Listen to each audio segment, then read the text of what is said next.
This episode, Bradley reveals his snarky teenage regret. Mark refuses, once again, to follow the established flow of the podcast. All this, plus a movie that's not at all. What is it? Well, mates, tune in and find out on Written On.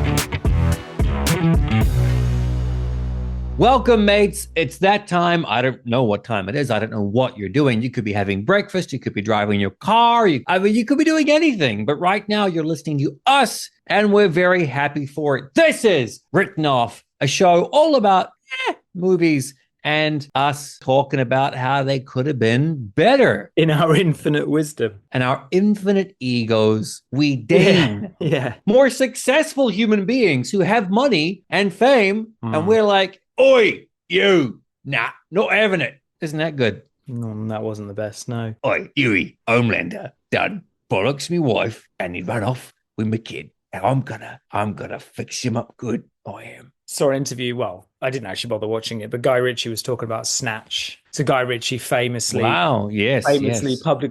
public school or private school educated, and, you know, I think he does find it a bit cringe now. And he should find it cringe. Was it ever, like, I remember when Lock, Stock and Snatch came to New Zealand, and said it before, we were raised on British TV, British movies.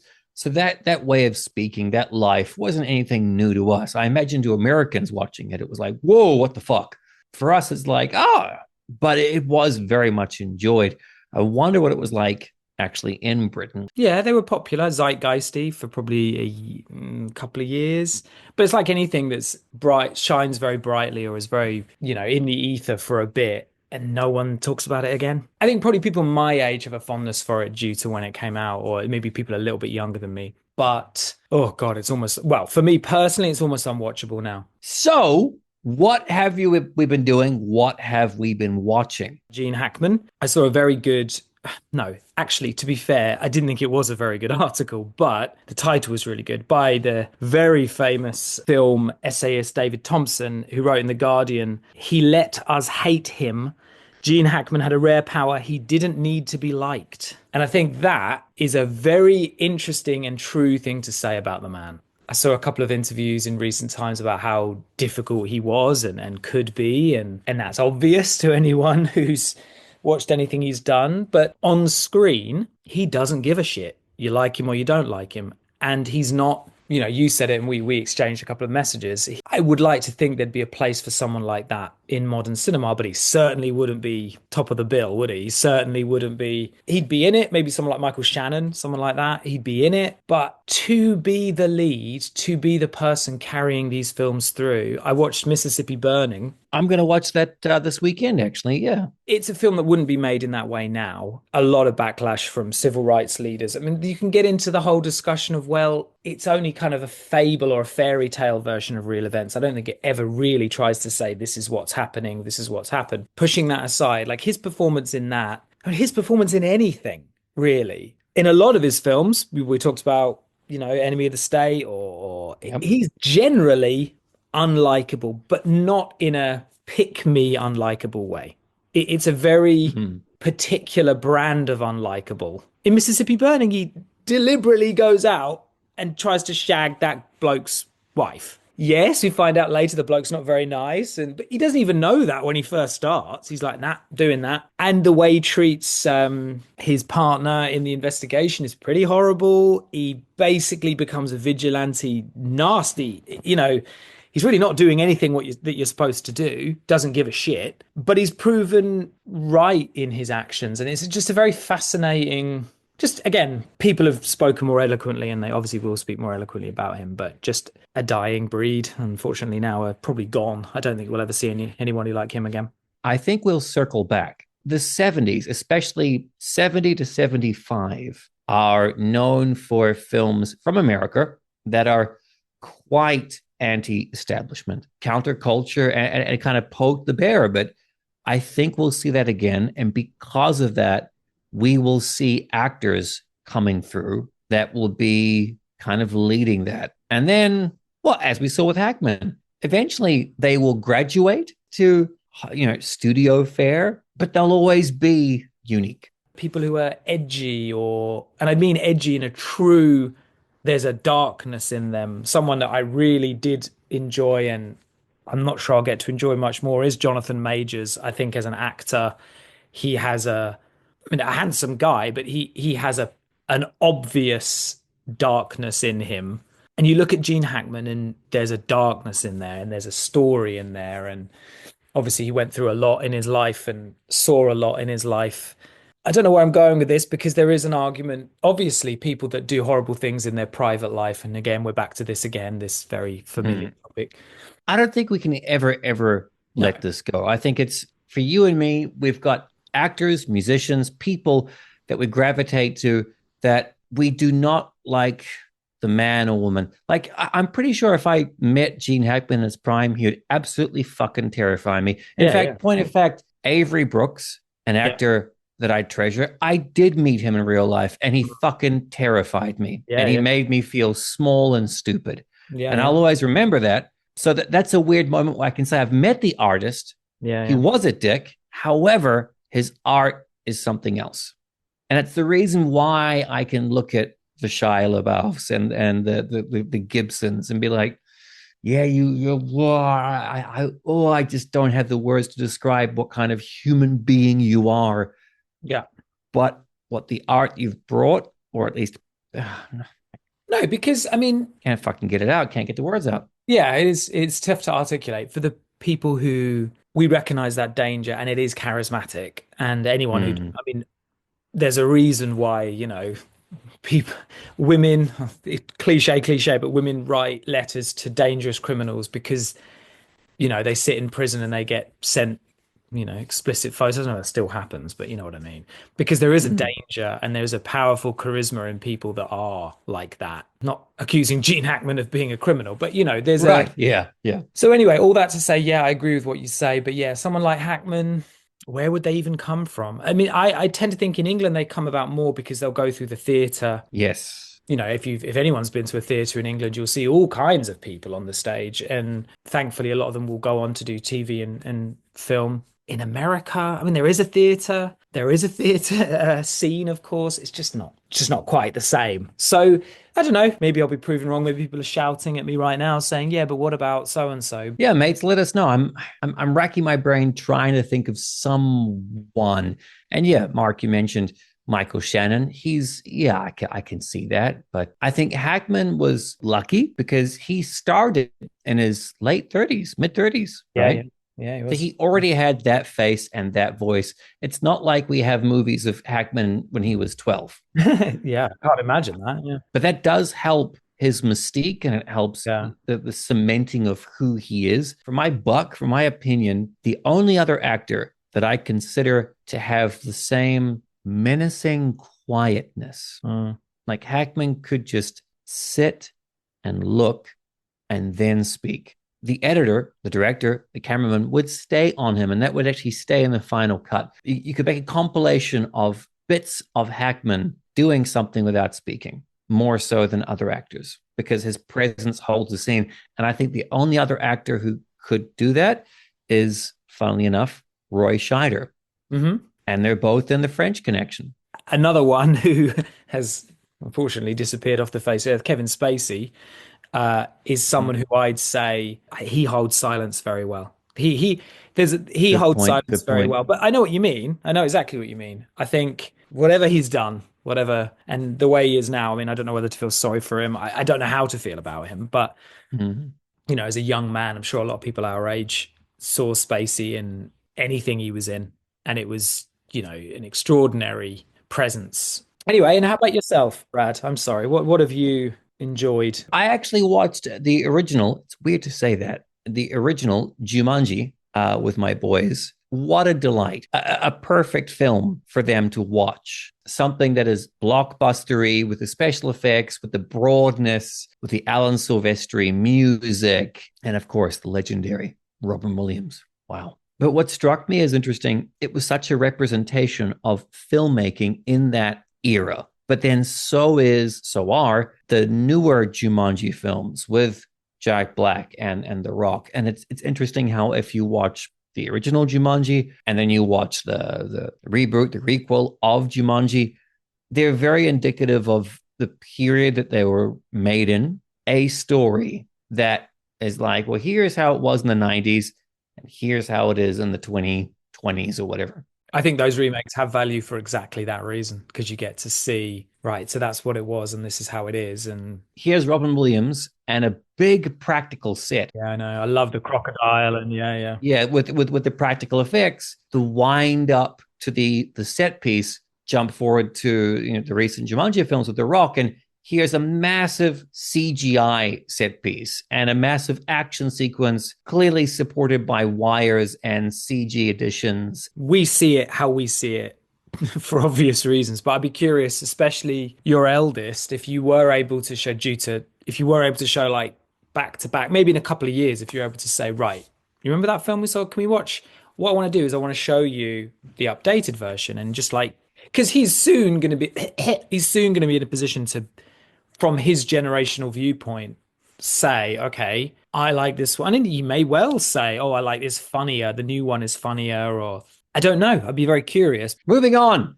Let's get into it. Written and directed by M. Night Shyamalan, the film we're discussing asks us to imagine a place where rich white people live in fear of the world outside their borders and make terribly poor decisions to rationalize and exemplify that fear, such as forcing children to wear old-timey shoes, terror at the thought of wrinkled shirts, and disability abuse. Yes, mates, it's The Village.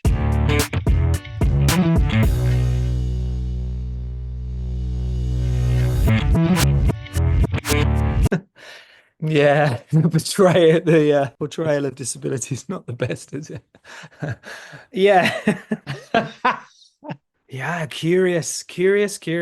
Usually we get into this by talking about what were you doing when you saw it? Where were you? I have to tell a bit of a story here, Mark. I wonder how closely you identify with the story or not. I don't think I've ever talked about this with you. Uh-oh. So let's see if you can enjoy the ride.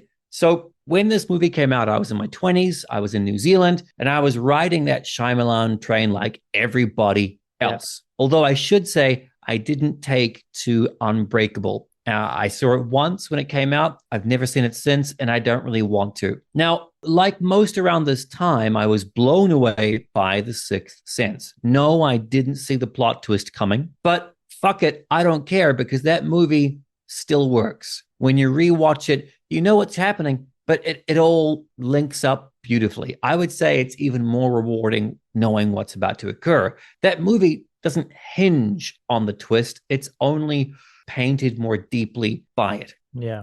Signs, I also loved. I rewatched that recently. I think I talked about it on this podcast. I actually like it a bit more than Sixth Sense. I mean, like that scare, and you know the one I'm talking about, that scare.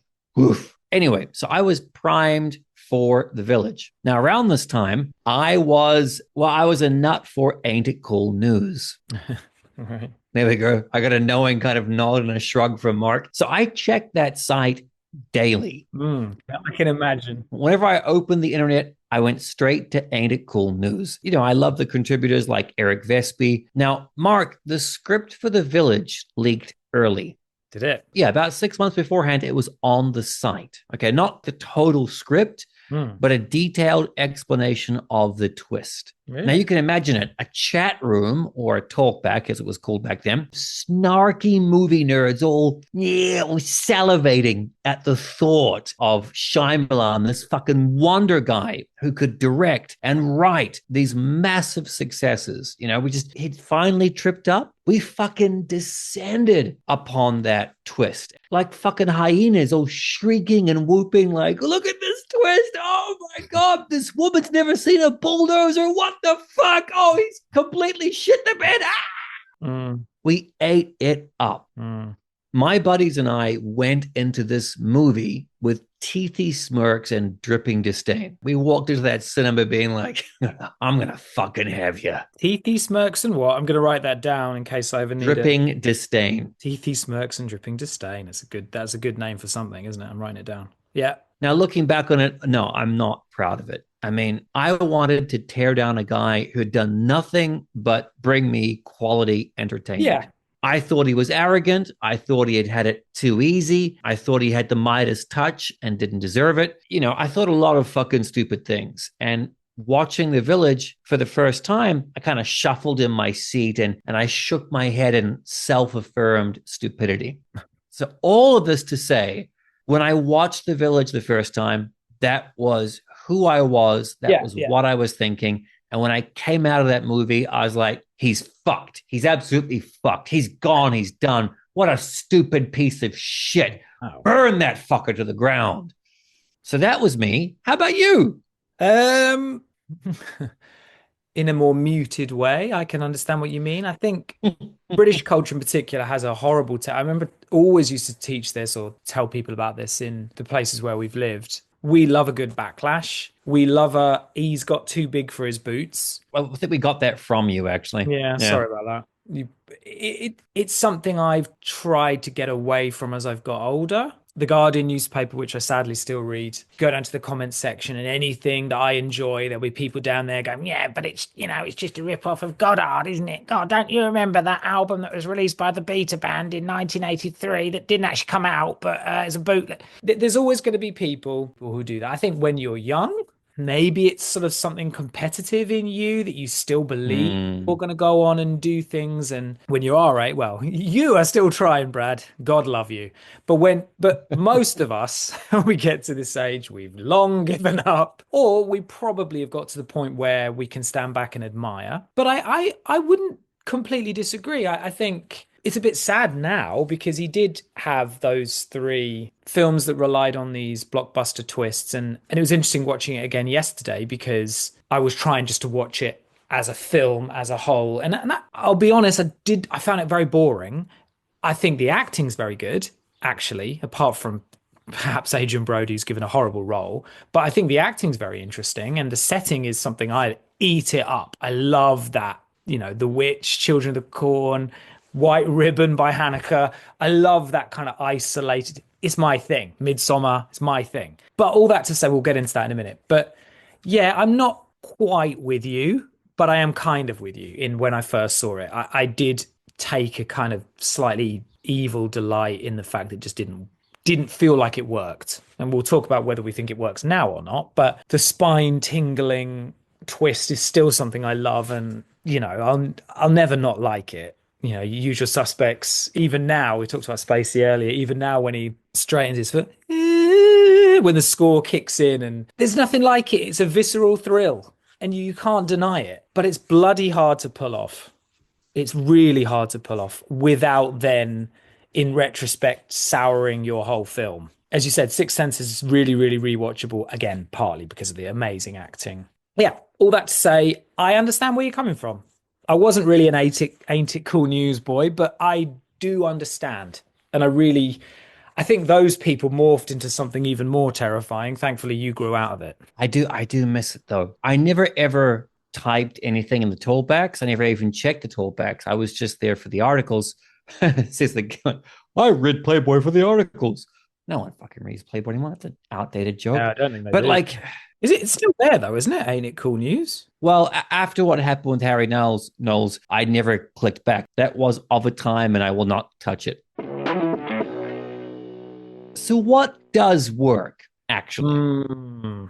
Now, interesting, because you said you found it quite boring. I thought a great deal works. This is going to be an interesting one because, mates, I picked this movie because I assumed, as I've just told you from the whole like, this was the beginning of the fall of Shyamalan. After this was Lady in the Water, and then fucking Avatar, and After Earth, and The Happening, just dum, dum, dum, dum, dum, dum. But rewatching this, no, I don't even think it's a film. Technically, I don't think we should be covering this film because it ticks far more boxes than it leaves empty. So I've actually got a question for you. Yeah. Maybe for season 2, Season 2. it might be a bit tricky, but should we only do season 2 on writer directors? Wow, look at this. He sprung this on me, everyone. I'll have to take that under advisal. Yeah, sure. That's fine. Shyamalan wrote, directed, and produced this film. So, mates, you've heard other podcasts we've done where we're like, of course, this may have been studio interference. It may have been blah, blah, blah. Yeah. We'll never, ever fucking know. But this movie, written, produced, and directed, I'm pretty sure this is exactly what Shyamalan wanted to say. Yeah, to quote the podcast series that I know you like, it was a blank check movie. He had the power and he had the clout to do whatever the fuck he wanted. And he did. Okay, so I think it spends an awful long time on atmosphere. It spends an awful long time with one of the greatest casts of that era, if not the greatest. Fucking stacked. Jesus. William Hurt is brilliant in it. It's actually Crucible-esque, some of the acting. Yes. A Crucible, the film that I could watch again and again. It's with Daniel Day-Lewis. Yeah. That's a good one. That's a real good one. I think it does a lot right. I wonder about obviously the handling of the disabled character is questionable to say the least. I wonder about the way it delivers its last third. It's curious, and I had misremembered it because when you find out about the monsters, that reveal is a lot earlier than I remembered. A lot earlier, yep. And then it tries to reintroduce that threat, but you've already said, I'm jumping ahead. If you'll indulge me. So yep, it's revealed that actually this is just their way of keeping people in the village. It's the elders. It's been the elders all the whole time. Yeah. And then Bryce Dallas Howard, who again, I think she's amazing in this. I mean, I don't know about acting as a blind person, but just acting. I really, really love her in this. I agree, because actually I tend to not like her. I've got nothing against the poor woman. I'm sure she's absolutely fantastic. And God knows I love her as a director. I gotta say, she's a light. She's a glow. Absolutely. She is. She makes that character. It's great. I think she's brilliant. And it's funny that she's paired up again with her sister from Jurassic World. I noticed. I was like, oh, look at that. Judy Greer, I also fucking love. Again, she's in this film. So many people in this film.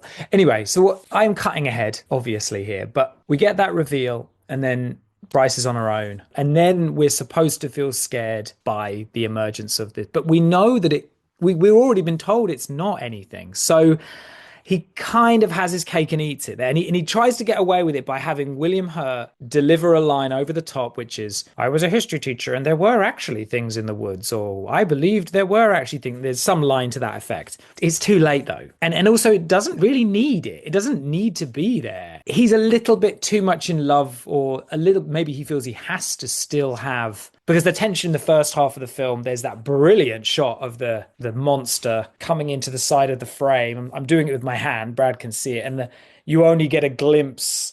And that, he's brilliant at only getting a glimpse of stuff that's going to give you nightmares later. But just to me, one of the big flaws, which is not the question you asked me, but one of the big flaws is that doesn't work anymore, Em. You've already, or Knight, you've already told us there's nothing to be concerned. So it feels, just to me, that doesn't work. But it's a very different kind of film to what probably a lot of people thought they were going into. And there are a lot of things about it which are admirable. A small town surrounded by a forest with terrible creatures. Yeah. That's awesome. The elders in town all possess black boxes that shall never be opened. Yeah. Fucking great. Red is the bad color. Great. A young man who yearns to go to a nearby town for medicine. It's all good stuff. Yeah. Good setups. Yeah. Keeping with the question, what works? I was not clapping, but I was almost clapping when Ivy, Bryce Dallas Howard's character, when she actually is introduced, the balls on Shyamalan, he just does a pullback across her shoulder, and she's consoling her broken-hearted sister. And you don't actually see Bryce Dallas Howard's face. It's like maybe the side of her face. So you're introducing your female lead, and spoilers,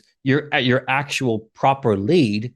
You introduce her not even showing her face. Yeah. Just what a smart choice. You're left to infer that she is loving, she is caring, she is empathetic. So you're left to infer more about who the character is than what she looks like. I think it's a really interesting, clever thing to do, because we are taught when we learn film grammar that when the lead's introduced, it'll have a certain lighting, a certain look, a certain framing, and that's to point us in that direction. So yeah, I agree. He directs it really cleverly. He really does. I mean, he keeps himself in in the when he does his little cameo and he's I can't knock him for his cameos because sure as fuck, if I get a chance, I'll be doing that too. But yeah, like Mark makes a great point. Like the language of cinema. Look at fucking Star Trek 2, Wrath of Khan. When William Shatner enters the frame, he's backlit on the bridge. It's like, well, here's the hero. It's like, yeah. there's your main character. I always think of Gilda, which is the film that they're watching in Shawshank Redemption, right? Right. Yes. That's what you'd say is almost like the stereotypical introduction of a lead, especially female character. Yes. And this does exactly the opposite. He must have been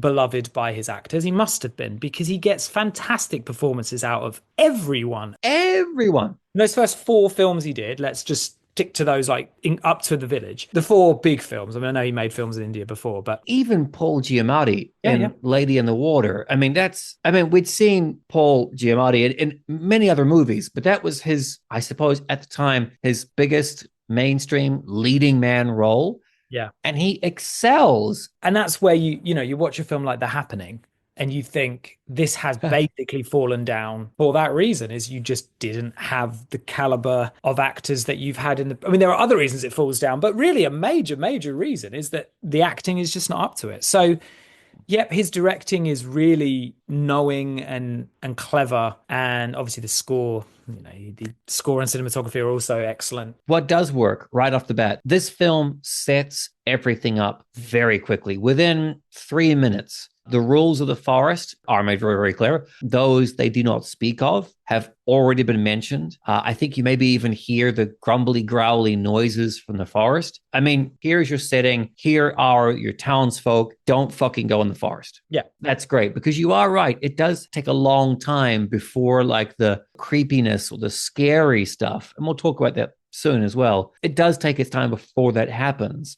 But that's also because it's already told you up front, shit is happening. It's interesting that because you often say it takes too long to, like, even Enemy of the State, it takes too long to get to.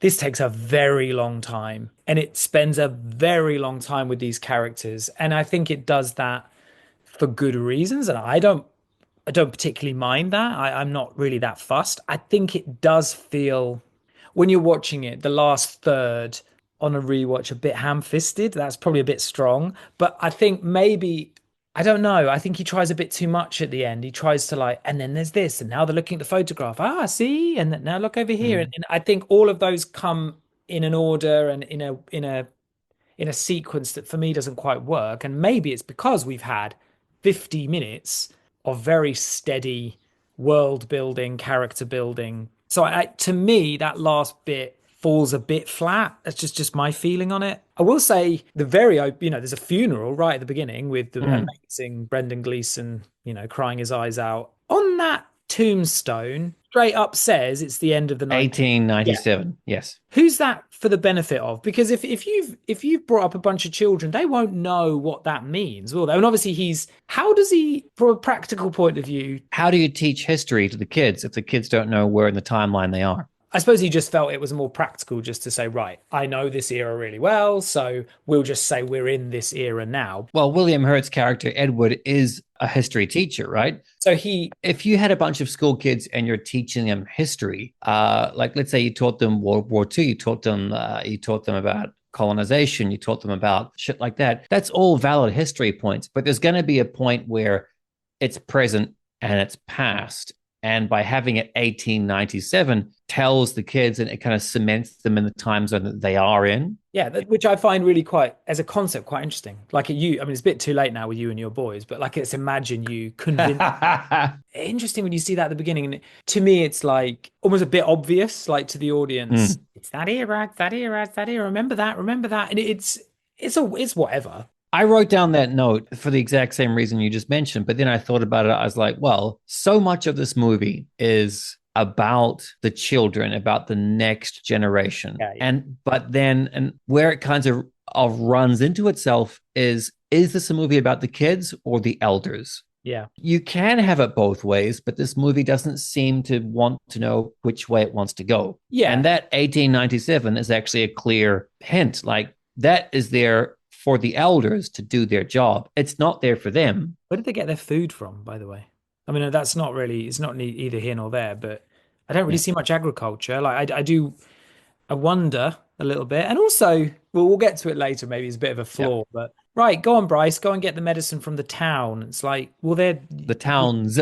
yeah, you're a busted flush immediately then, and that doesn't, you trust that Yeah. she'll come back and just fall back into, you were quite lucky with the person she met, weren't they? I mean, What also works for me is the selection of characters. Your male lead, but he's not like your macho, I'm going to get this solved kind of guy. He's soft spoken. There's a wonderful scene where he just, he tells her, like, why should I say what I'm thinking? Why do I always have yeah, to speak? I want to be insular. I want to be quiet. yeah, really interesting, actually. And I'm not a fan of Joaquin Phoenix at all. In fact, when this movie started up, I was like, oh, shit. God damn it. But the selection of characters, you've got your core cast of elders. They're all bouncing off each other. You've got Sigourney Weaver's kind of single mom who harbors an interest in William Hurt's Edward character. And that's great. Every character, Adam Brody is doing a lot of good work here as Noah. I mean, every character deserves the screen time that they're given. It's not a movie where you're like, you might remember the characters' names, like, Noah and Edward and Ivy. You might not remember their names, but you remember the characters and what they've done throughout the film, which leads me to probably my favorite point about what does work about this movie. And a Shyamalan movie, it's expected, fortunately, unfortunately, to have twists. This movie actually has 3 twists. And for me, the best twist, and it's something that people either don't talk about or have forgotten, and I kind of had forgotten until this rewatch, is that the big twist actually is that Phoenix, he's taken out. He's not dead, but because that provides the engine in motion for Ivy to go off. Fuck her going off if he's already dead. But for all intents and purposes, he's basically dead. And what a great way Phoenix's character is told throughout the movie. You have a strength that I can never reach or something. And it just, everyone tells him how quiet he is and how strong he is and how dependable he is and blah, blah, blah, blah. And then he's taken out. And it's up to Ivy, who is blind, but has a lot of gumption and a lot of everything. And just what a great twist. You're sending someone who is afraid of those creatures. Well, you find out later on she's not, but really, really good choice. And it wasn't done in a cliche like, oh, of course that had to happen. As you say, it's a generational film about generations and what do we pass on and how dictatorial can we be in what we pass on. You're indoctrinating your children into the Spielbergian. No, but I'm kidding. But you will, of course, allow them as they get older to either stay in love with those films or grow or see them in combination with other things. You would be the William Hurt, if you like. Yeah, I agree with everything you say. And I like those films that have characters you think you're following this character and then the baton is passed to another. I mean, sometimes it's done very ham-fistedly, but I think this is not. Yeah, it's just very interesting, as you say. Like, you're right. That line where he says, like, why do I have to say everything I'm feeling? That's such an interesting line to have in any Hollywood film, any American film, really. Like, it's very, very rare. And then I think that's a little bit of Shyamalan himself somehow in that script, probably. Because we're talking about the village poster has 3 warnings. So I'm going to use these 3 warnings and talk to you about my book, Momo and Matsu, available on Amazon in ebook, hardcover, or paperback at a very reasonable price. So, poster warning number 1, let the bad color not be seen. It attracts them. Well, in my book, there are very dangerous, horrible beings that are attracted to severe depression or severe moments of darkness. My poster warning would be, stay fucking cheery, or else. Poster warning number 2, never enter the woods. That is where they wait. Well, Momo Matsu deals with an elderly man approaching retirement, never walking down that other path, never trying out something new, always kind of closing himself off. So, my poster warning would be, reach out and try something different, or else. Poster warning number 3, heed the warning bell, for they are coming. Momo and Matsu, the director's cut, features some terrifying nightmare beings. Before these beings arrive, they have a sickening hyena-type laugh. My poster warning would be, If you hear laughter, fucking turn in the other direction, run away. probably good life advice just in general. It's available whichever Amazon portal you use at a very reasonable price. Alrighty, back to the show. So what was the first mistake the film made writing-wise? Coming back to what you've said earlier, actually, this is your jam, this setting, this atmosphere. And for me, this is purely a matter of personal taste. Please don't take this as a valid insight. Not that any of you mates actually would, but fuck it all. I hate it. I fucking hate all of it. What? All of what? I hate this period. Okay. When you've got people dressing in that sort of way, speaking that sort of speak, with those sorts of buildings and those sorts of problems, I'm so fucking bored. I've got a friend who feels the same about space. He's like, you put a movie on a spaceship and they're wearing those fucking space costumes and there's beep, boop shit. I'm done. Rubs you up the wrong way, yeah. Dirty, muddy ground. There's someone's boots are walking along and they're trundling along some old wheelbarrow and there's a fucking chicken. Fuck no. Anytime a movie is set in this kind of setting, automatic minus points for me. So that was the first mistake for me, selfishly and personally. But in terms of writing, let me read the poster to you of this movie. So the poster is dark with, I guess, a woman's hands holding a piece of paper. It's lit by candlelight. There are 3 rules. The first rule, let the bad color not be seen. It attracts them. Number 2, never enter the woods. That is where they wait. And number 3, heed the warning bell, for they are coming. This film was marketed as a horror movie. And I think that's where the critics went after it and the audience went after it, and why people consider this as the beginning of the end for him. This, to me, is not a horror film. It is a period drama romance. Yeah. That uses genre elements. Yeah. It's a period drama romance. First, the genre elements are only foundational supports. So, the first mistake. Is it a mistake to have this, as you say, this introduction, this length of time, and then not have these elders encroach on the town? These beings never actually hurt anyone. Later on in the movie, the person that's been skinning these animals and twisting their heads has been Noah the whole time. Would it have been better if someone got savage? Like, wouldn't it be like if Brendan Gleeson got fucked up? And then you find out at the end of the movie, like he willingly fucked up his arm with the elders present to make the threat seem more dangerous than it was. But then I don't know. I don't know if you need that, because again, period drama romance. I think it was the marketing's fault. They had a movie they had to market. It was fucking M. Night Shyamalan. Yeah. They put those, like the trailer is all about the creatures. Yeah, I know. The title was The Woods. Everything is geared towards these creatures, these woods, this mystery, this menace. But that's not what the story is about. Again, like, you got your boys, and when they get a bit older, it'd be interesting to show them this context free and just be like, oh, do you fancy watching a period drama? But no, if you just like, oh, look what's on tonight. I'd be very curious how you'd digest a film like this with no context. Well, I watched it with a mate who hadn't seen because it. I was curious about that, actually. Yeah. And they thought it was great. They were watching it. They were involved. And then when the genre elements came into it, they were very intrigued. Like, wait a minute, what is this? What are those noises? Why are they wearing yellow or orangey hoods? What's wrong with red?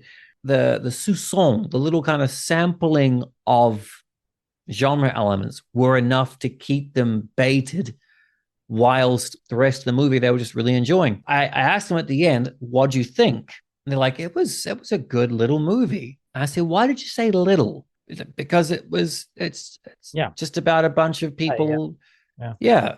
And I was like, interesting. So if I had told you, here's this creepy movie about this small town surrounded by a forest with monsters in it, what would your expectations have been? And of course, they answered like, well, I would have expected a lot more monster scenes or this or that, not this kind of basically a story about old versus new. It's interesting to look at the reviews of the time. Like Ebert, Oh, Ebert, The Village savage, is a yeah. colossal miscalculation, a movie based on a premise that it cannot support.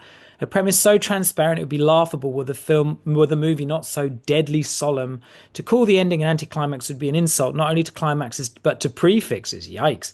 It's a crummy secret about one step up the ladder of narrative originality from It Was All a Dream. It's so witless, in fact, that when we discover the secret, we want to rewind the film so we don't know the secret anymore.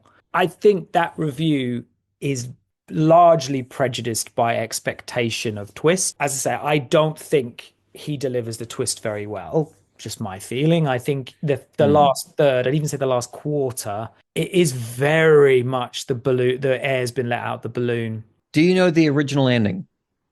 No, I don't think so. I think it was shot, or it was certainly scripted. She comes over the fence and immediately hears 99 problems and a bitch ain't one. Hit me. Like the music starts playing. And along comes a truck driven by Shyamalan. He's watching this woman jump over the fence, and that song is playing. He wanted to assault the audience very quickly with present day music. Yeah, I can and see. Like even the comedy aspect. Boom! It tested horribly. Yeah. That's an incredibly sharp slap to the face. I think what he's got in there, I mean, it's the reveal for Old, right? There is a lot of similarities. I felt the problem with Old is that they over-explained everything. And here in The Village, you get Shyamalan's cameo talking about airplane flybys, and you've got the nature preserve being called, Walker or whatever Edward's last name is. There's a lot of exposition about what is going on. I think just the car and the park ranger is enough. Is enough. Old goes way more on that. Like, well, here's this, and here's what the person with the flashing light on the mountain was. And here's what they're doing, and here's what they're researching. That's what I mean. The scene with him, with the director cameoing, kind of, it's really bad. It's the kind of thing that would have been exorcised if someone else had been involved. I believe. I think that's the thing about when you've got someone who's got a rare amount of power over everything. Someone would have gone, yeah, but now it's flat. All the energy's gone. You've taken us away from Bryce. We're over here with these people we don't know.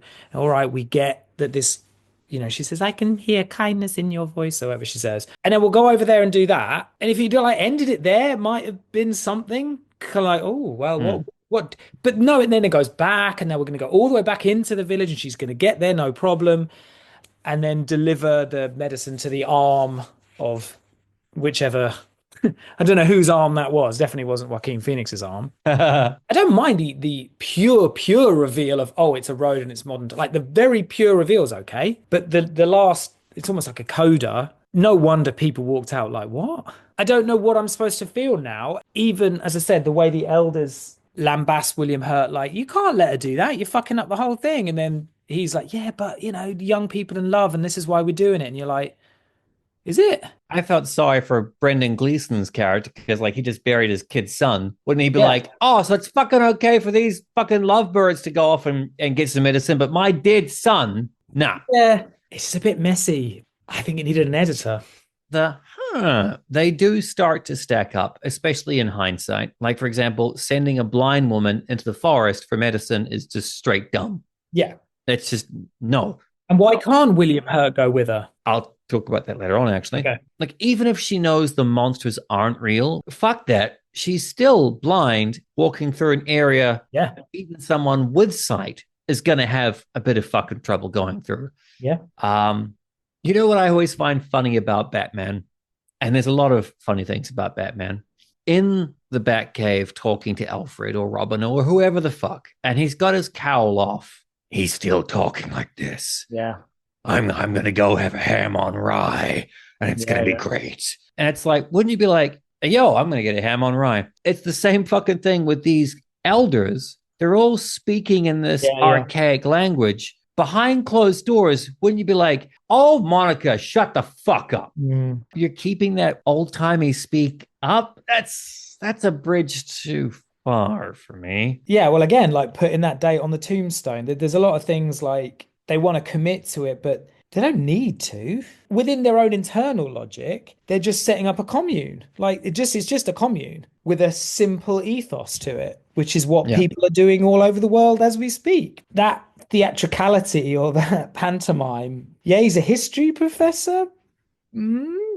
So yeah, I can see why people started to think about, yeah, well, hang on a minute. What are they actually doing and for whose benefit? The real meat of the show is what scenes or changes would make it better or make it smoother. Because I like this movie and I think it does everything quite well. Editing wise, yeah, I've written it down in my notes. Does the reveal about what did Hurt call it? The farce. Yeah, about the creatures. Yeah, I noticed Does that. the reveal about the farce come too early? And I think because you are right, he's trying to have his cake and eat it too. But then it is nice that when she is in the forest, there is a menace or threat. Yeah. Although for some reason it's making noises there's no way in hell Adrian Brody could possibly make. And I like that the costume he's wearing looks different slightly than the ones that we'd seen earlier. Like it's got more spikes on the back or whatever. I mean, you could have leaned more into genre and said, but what about that one thing that was seen in the forest that one time that we don't have an account for? Like you could explain it away. But for me, the biggest thing I would have liked to have seen is William Hurt should have gone to the edge of the forest. So basically he's told his daughter, no, you can't go. He himself goes to the edge of the forest because he's going to do it. He's going to do the thing. And then he has a full-blown panic attack and shuts down and just collapses. Like you see the man try his best and he cannot do it. And that's when Ivy goes. Yeah. I think that would just redeem the elder plot line a little bit more. Then the elders themselves would have to go and drag him away from the edge line, and they would also be like, yeah, fuck, you're right. Oh, fuck. So then it becomes a story about the elders being unable to keep this town thriving, and it very much is the next generation story. I was thinking about this twist, and I've got a question for you, Mark. When do twists work? Yeah. Let's look at Shyamalan. Let's look at The Sixth Sense. Why does that twist work? I'd say with that particular one, the film doesn't need it. It has it, but the film works fine without it. Imagine it's exactly the same. You find out the killer and the little boy helps Bruce Willis to find out what's happened. And at the end of the film, a bit like The Exorcist, he just walks away off into the dark. That's fine. It's fine. It's really a very delicious cherry, but it's not actually necessary because the mother and the son reconcile in such a beautiful way. And you could see Willis just sort of walking away at the end, and it doesn't matter in that particular case. And when you go back and I suppose he doesn't really, he doesn't interact with other people. But it's more of a very simple thing where there aren't too many moving parts to it, if that makes sense. It's twists that he does later, they're too convoluted. They need extra explanation. You said about old. They need extra explanation to make people stop going, yeah, but Sixth Sense, as an example, doesn't need that at all. For a twist to work. Okay, you've got the actual answer. You've touched on this very well. For a twist to work, it has to change a character's point of view. A character in the movie, hopefully the main character, it has to change their point of view. You damn apes! You blew it up! You know, that's a twist that changes that character's entire world. Yeah. Or the twist changes the audience's understanding of that character. Yeah. Or happily, both. Both are achieved in the same thing. Shutter Island, for example, yeah. Exactly. So think about it for this movie. Let's have the two leads, Joaquin Phoenix and Bryce Dallas Howard. So you got Lucius and Ivy. We never find out from Phoenix. So basically the two twists, he never finds out. He's off the game board. Boom. Let's focus on Ivy. She finds out about the monsters. That doesn't seem to affect her at all. No, it doesn't. And then the second twist about the world, she doesn't seem to know. No. She says the guy has a kind voice. It's not like she's like, what is that combustion engine I hear? No, she doesn't at all. She doesn't react, does she? Doesn't react. No. When she comes back, She's unchanged. Yeah. she doesn't take the elders to task. She's not like, you fucking assholes. Strange, isn't it? Yeah. The creature twist and the present day twist, all that does is change the audience's perception of the town and of the elders, but they're not the main characters. No. When we are given the twist about the present day event, it's done in a kind of confusing manner. And because Ivy's character isn't reacting how the audience is reacting, there's a disconnect. There is, yeah. Yeah. The technical, the music swelling, it's that in a way is happening in like in Usual Suspects. The detective who realizes what's happened with Kaiser Soze. Chaz Parliamentary? Yeah. All of that swelling of the music. Yes. Montage cutting, that's in his head. He's like, oh shit, oh shit, oh shit. We're seeing what he's now seeing in his mind's eye. Whereas in this, and that's maybe my issue with that pacing of the reveal, and then off we go to talk to Shyamalan. Why are we leaving behind the person who's supposed to be most affected by this revelation? Is she in the car? Where the fuck is she? She's not even there. I think that's it.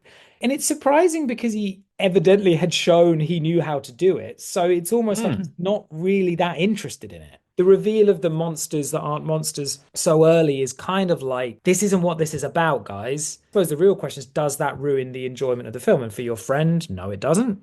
I would say, if you're asking me what I would change, if you want it to be twist heavy, don't have that revelation in the middle. The revelation comes when Adrian Brody falls in. Oh, actually, no, look, it's him. William Hurt appearing, if you like, and then guiding her the rest of the way, being like, okay, we're here now, let's get you the rest of the way. And then, as you say, some kind of breakdown, her going over the wall, and some kind of, that's it. But he doesn't want it to be that because he wants it to be romantic. And that's fine as well. But the two things don't really mesh in that final 10, 15 minutes. Why wouldn't the woman who is terrified of these creatures have a moment where we see she is not terrified of these creatures? I don't know.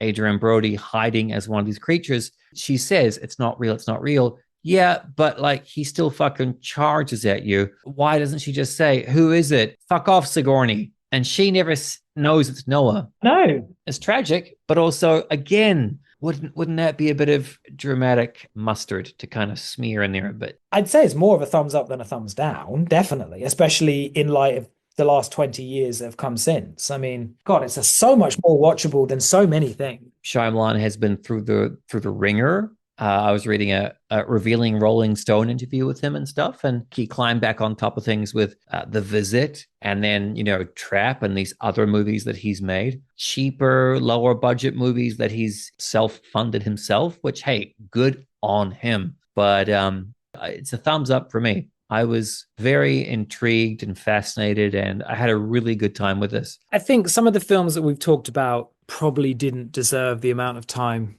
we put into watching, thinking, and talking about them. But this, I think, does. And it's a bit of a curio, and it's probably a film that a lot of young people might come to now and be like, wow, what is this? Like, it is definitely different. It doesn't feel like 5,000 hands have been touching it and groping it and manipulating it. It really doesn't. Isn't that a sign of a good film? That the twist, is not successful. Gotta say, it's not successful. Doesn't diminish the film. I've seen plenty of movies that have shitty twists, and the movie fucking sucks. Mirrors with Kiefer Sutherland, and oh no, he's stuck in the mirrors at the end, and it's like, no, fuck you. The word twist itself, maybe revelation versus reveal. Yeah, it does. Yeah, but I don't know. I'm almost nostalgic for that brief era. I would definitely say there's a lot more to like than there is dislike, unlike fucking Mirrors. It's a good comparison. There's not much humor in this either, which I should have been like, oh God, it's so serious. And it is pretty funny little moments in Sixth Sense and in Signs. Yeah. But this one is a bit, I think the only joke I kind of got was the wrinkled shirt guy. Yeah. I don't know. I quite enjoyed that. It is a bit po-faced. And that's again to do with the setting, isn't it? Because we imagine that those people were po-faced. Maybe that's why I don't like the fucking setting. Yeah, you're right. Best lines of the movie: "You are holding the bad color." It's a simple line, but it's nice. It's done well. The bad color. Yeah. Still not quite sure I even understand what that was all about, really. I hadn't really thought about it that deeply, but Just so the kids lock on to red is bad. The evil things from my past are kept close but not forgotten. You see light where there is only darkness. Bit on the nose to tell a blind woman, but you know. And my favorite best line: "Do your very best not to scream." yeah, which is repeat. He knew it was a good line because it's there about 4 times. But yeah, it's funny, isn't it? Because the late 19th century in America was like the Middle Ages in Europe. It's quite interesting, just from a historical point of view. It's quite funny to think the things they were doing then, like Europe had graduated out of that significantly early. But anyway, that's by the by. That's by the by. And it's almost time to say goodbye. Because that is the end of our episode on The Village. So we handled a movie which turned out to be not so at all. Maybe we should have gone for something like, Lady in the Water. I wouldn't say any of his films are meh. They tend to be.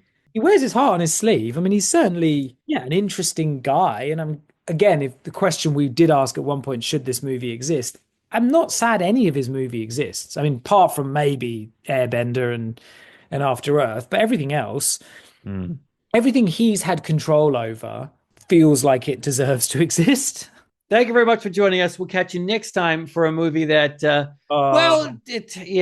look, I think we've talked about this in previous episodes. We've certainly teased it. For at least 6 months. We're going to do Jurassic Park Dominion, which I'll tell you now, mates, it's going to be rough. Rough for so many reasons. Rough because we talk about films. This is not an films. This is a catastrophic, oh no, film. Yeah, it is. And this is coming from a huge Jurassic Park fan. I'll talk about it more in the actual episode, but we've gone from a movie where the first movie was awe and like, wow, and the classic shot of Sam Neill taking off his glasses and looking upward and being amazed to like, hold on, snap, snap, snap, snap. I still prefer that to the scene where they're in that fucking market and the dinosaurs are cockfighting. We'll talk about it, but how many fucking dinosaurs are there that they're just fucking roaming around a bizarre cockfighting? It's like, fuck off. I'll tell you now, and I'll forget about it, and I'll tell you in the actual episode, but I own this movie on 4K, and it has the director's cut. Christ knows the movie is long enough as is. So I will watch the extended cut. I'm not sure if whatever version Mark watches will be the extended cut or not. I think you'll be able to tell within the first 1.5 minutes, because I think the extended cut opens with the opening that's set way back in prehistoric times. Yeah, cut from the theatrical and released as just a short on YouTube or whatever. Listen to the exasperation in his voice. Well, that's this is the last thing I'll say. We are going to end this podcast, but I think I watched it again, and then knowing it was going to have to happen, that we were going to have to talk about it, I have started watching it again, I think 4 times. Wow. I cannot, as my wife says, I cannot with this movie. And the looks on the faces of the actors. Anyway, we'll Okay. No, I'm going to give this movie a very fair shot. I'm really going to go in as excited as possible and really be like, you know what? I'm a Jurassic fan. I am a Spielberg sycophant. I'm going to give this my all. And we'll see how it goes for the next episode. When you first started drinking alcohol, and alcohol has this like really big effect. Now it just has this horrible effect. But when you first start drinking, you go to a party and they put a film and you're like, oh my God. Like, I wish I could find something that wasn't illegal and wasn't going to kill me that would give me that effect when I watch this film again, because maybe doors would be unlocked. Thank you very much, mates. We'll catch you for the next one. Yes.